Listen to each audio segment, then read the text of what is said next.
Imagine your child playing outside on a sunny afternoon, laughing, riding his bike, feeling safe in his own neighborhood. Now picture a powerful dog breaking free, charging at him, and sinking its teeth deep into his leg. The screams, the blood, the chaos. And then, the shocking courtroom battle that followed. This is not just a story about a dog bite. It's a fight for justice, a mother's tears, a child's trauma, and Judge Judy delivering a verdict that every pet owner needs to hear. Stay with me, because what you're about to witness will leave you speechless. It was a sunny afternoon in a quiet, suburban neighborhood, the kind of day when children played outside freely.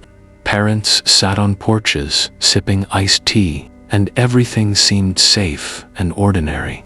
Jason, a 10-year-old boy, had just finished his homework and was riding his bike in front of his home. His laughter echoed down the street as he showed off little tricks, lifting his hands off the handlebars for a few seconds and pretending to race imaginary opponents. His parents were sitting on their porch, watching proudly. But in the blink of an eye, everything changed. Across the street lived Mr. Richards, a man with a large German shepherd named Duke. Duke was known around the block for being powerful and hard to control. Some neighbors had whispered concerns before, but no one expected what was about to happen. On this day, Duke was left tied up loosely in the front yard. Suddenly, with a burst of energy, the dog yanked hard, slipped out of his collar, and bolted toward Jason. The boy didn't even realize what was happening until the huge shadow loomed over his bike. Before he could scream, the dog lunged and sank its teeth deep into Jason's leg. The sharp pain was unbearable. Jason shrieked, losing control of his bicycle and crashing onto the pavement. Blood began to pour down his shin as he struggled to push the dog away. His parents jumped from the porch in panic, screaming for help.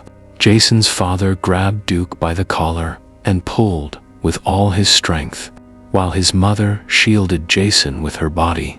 Neighbors rushed out of their homes, some shouting, others frozen in shock. The once peaceful street was now filled with cries, chaos, and fear. Jason was rushed into the car and taken straight to the hospital. His leg required multiple stitches, and doctors warned his parents about the risk of infection and the psychological impact such a traumatic event could leave behind. Jason trembled as the doctors cleaned his wounds. His eyes filled with tears, not just from the pain, but from fear. "I don't want to ride my bike anymore," he whispered to his mother. For his parents, that was the most heartbreaking moment. Their cheerful little boy, once fearless and full of joy, was now scared of simply playing outside. This wasn't just about physical injuries, it was about his lost sense of safety. When the neighbors heard what happened, anger grew.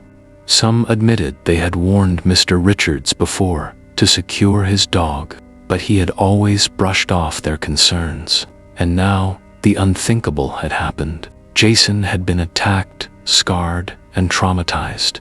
The question everyone began asking was clear: who would take responsibility for this terrible incident?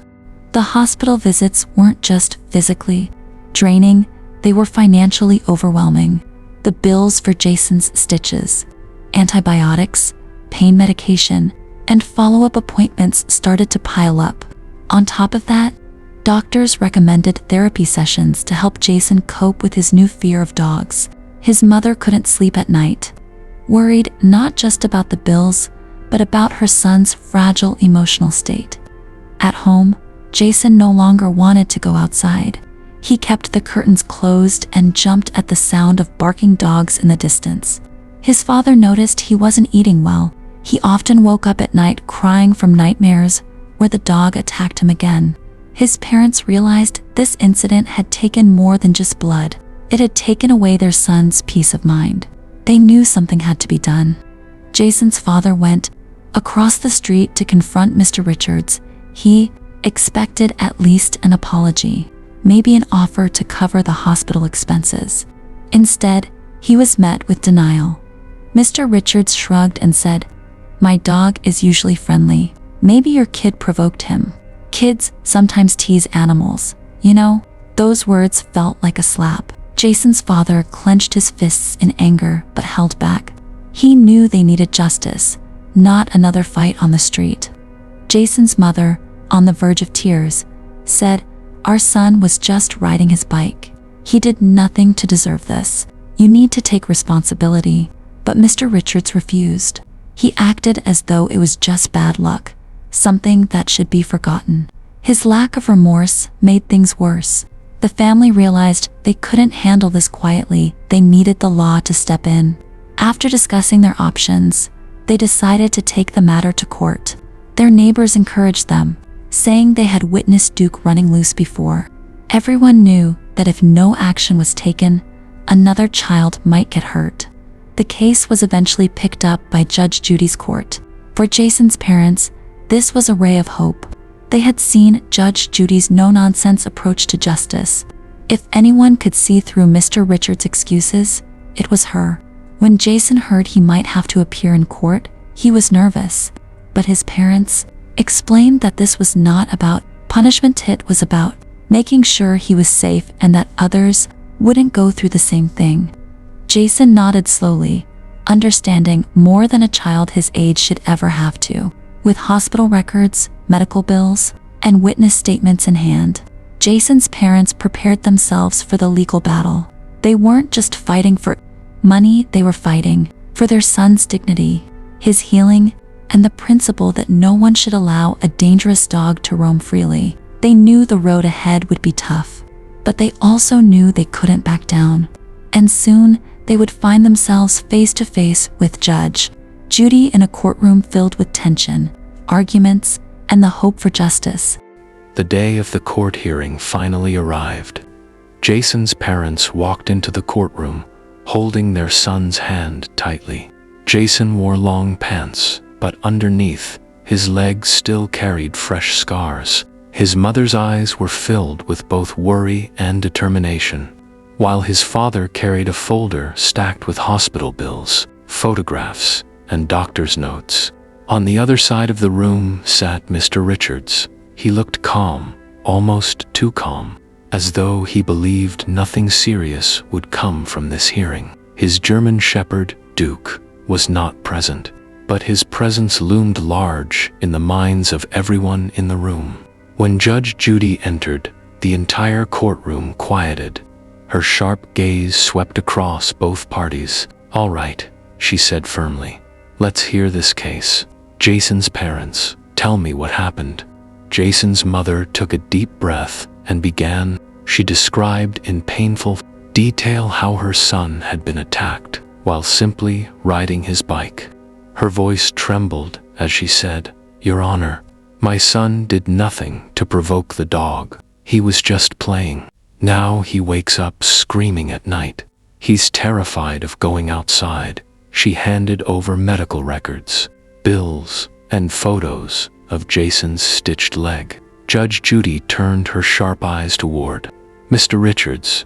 "What do you have to say for yourself?" Mr. Richards sat back in his chair and replied casually, "My dog has never bitten anyone before. He's a family dog, very friendly. I think the boy must have done something to scare him, maybe waved his hands, shouted, or taunted him. Dogs don't bite without reason." Jason's father's face turned red with anger. He almost stood up but controlled himself. Judge Judy, however, was not one to tolerate excuses. She cut in immediately. "Sir, are you suggesting sure your boy deserves to be bitten because he was riding his bicycle?" Mr. Richards stuttered but tried to defend himself.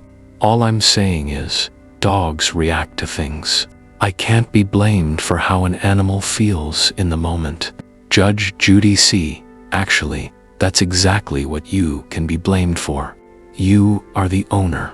You are the responsible party. It is your job to make sure your animal does not harm anyone." Witnesses were called. A neighbor, Mrs. Allen, took the stand. She said, "Your Honor, I've seen Duke running around loose before.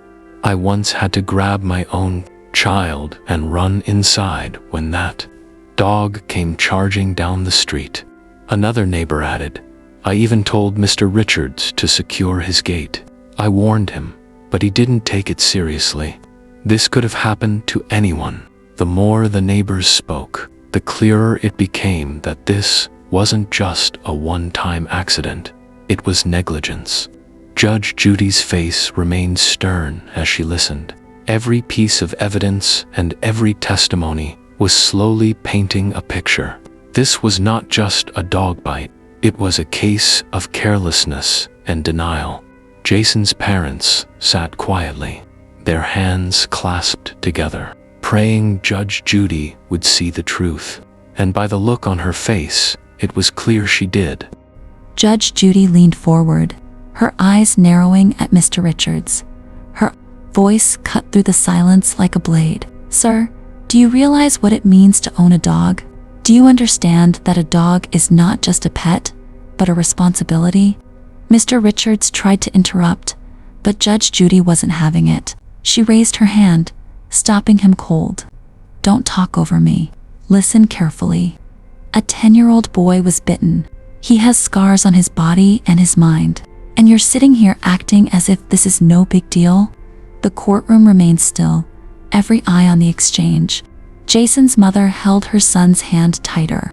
Jason, though nervous, listened carefully, his eyes wide. Judge Judy continued, "You left a dangerous animal without proper restraint. That is negligence. And then, instead of showing remorse, you try to shift the blame onto a child. Do you realize how absurd that sounds?" Mr. Richards fumbled for words. I didn't mean..." Judge Judy slammed her gavel lightly. "Yes, you did. You meant exactly what you said. But I will not allow you to twist this. The responsibility lies with you and only you."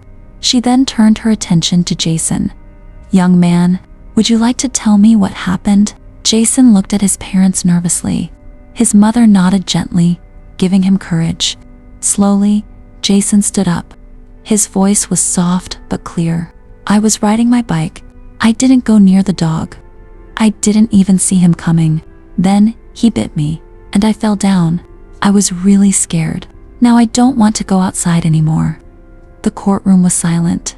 His words carried a weight far heavier than his small frame. Even some spectators in the room wiped away tears. Judge Judy's expression softened slightly as she looked at Jason. "Thank you for telling the truth. You are very brave." Then her tone hardened again as she turned back to Mr. Richards. "This child has been scarred for life, both physically and emotionally. That is on you. You had a duty to keep your dog secure. You failed, and when you fail, you pay the consequences." Mr. Richards sat silently, his earlier confidence crumbling. His shoulders slumped as the weight of Judge Judy's words bore down on him. Jason's father couldn't help but mutter, "Finally, someone understands." His wife squeezed his hand, relief beginning to wash over her. Judge Judy took a deep breath, her voice steady but powerful. "This court doesn't just deal in facts, it deals in responsibility. And sir, you are about to face yours." The entire courtroom waited in tense silence as Judge Judy prepared to deliver her verdict. Jason's parents sat upright, their hearts pounding. Mr. Richards avoided eye contact, staring at the table before him. Finally, Judge Judy spoke. "Here is my decision, Mr. Richards. You will pay for every single one of Jason's medical bills in full. That includes the hospital, the medication, and the therapy he will need to overcome this trauma. On top of that, you will provide additional compensation for the emotional distress caused to this child." Jason's parents exhaled deeply, relief flooding their faces. His mother's eyes filled with tears as she whispered, "Thank you, Your Honor." Judge Judy wasn't finished. She leaned toward Mr. Richards and said, "Let this be a lesson to you. When you own a dog, especially one with the strength to cause serious harm, you have no room for carelessness.